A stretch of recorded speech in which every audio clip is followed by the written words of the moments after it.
Bob Seger has always been more than just a rock star.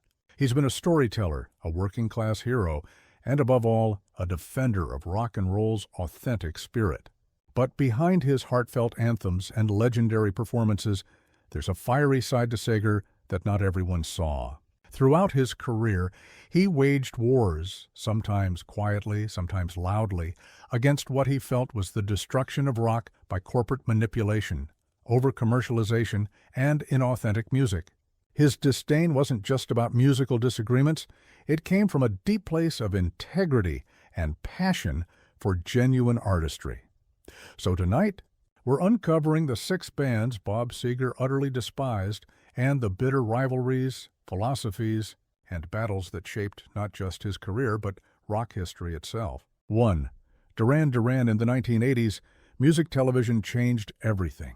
MTV pushed visually polished acts to the forefront, and suddenly, image seemed more important than substance. For Seger, this was infuriating.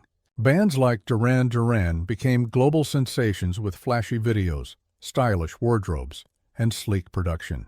But Seger saw them as the exact opposite of what rock was meant to be. He believed they represented artifice, corporate packaging, and everything fake about the new music business. To him, guitar-driven, heartfelt rock was being replaced by glossy visuals and synthesizers. Watching bands like Duran Duran dominate the charts was a nightmare scenario. They symbolized his fear that authentic storytelling and raw emotion in rock music were being overshadowed by superficiality. 2. Culture Club. Right alongside Duran Duran came Culture Club, another MTV-driven phenomenon. With their colorful costumes, bold makeup, and attention-grabbing image, they thrived in the video age. But to Seger, this wasn't rock, it was distraction. He saw Culture Club's music as carefully packaged entertainment that valued style over substance. For Seger, rock should speak to ordinary people's lives, struggles, and dreams. Culture Club's glamorized spectacle represented everything he feared, a future where substance was sacrificed for surface-level appeal. He didn't just dislike their sound, he felt they embodied the betrayal of rock's working-class roots. 3. Bruce Springsteen. This one may come as a surprise, but yes, Seger had a fierce rivalry with Bruce Springsteen. Both men were considered authentic voices of working-class America.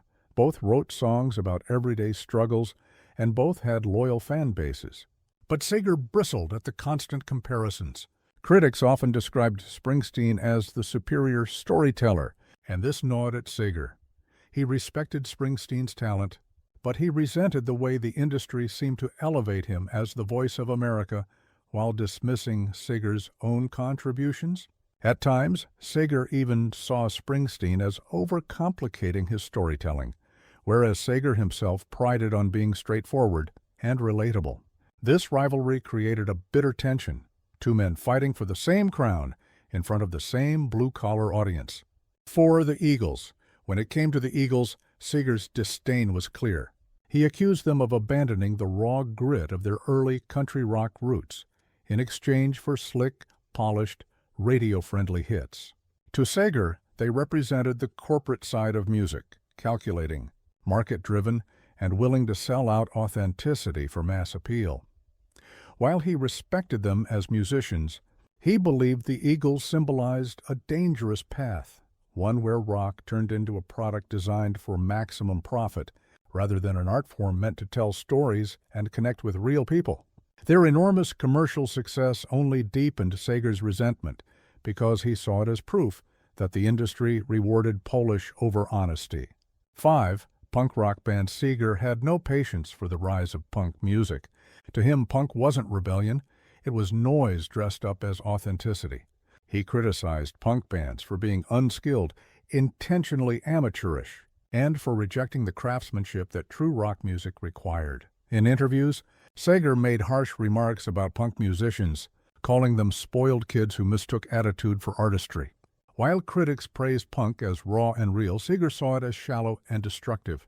He felt punk betrayed the true purpose of rock, to inspire, unite, and tell stories.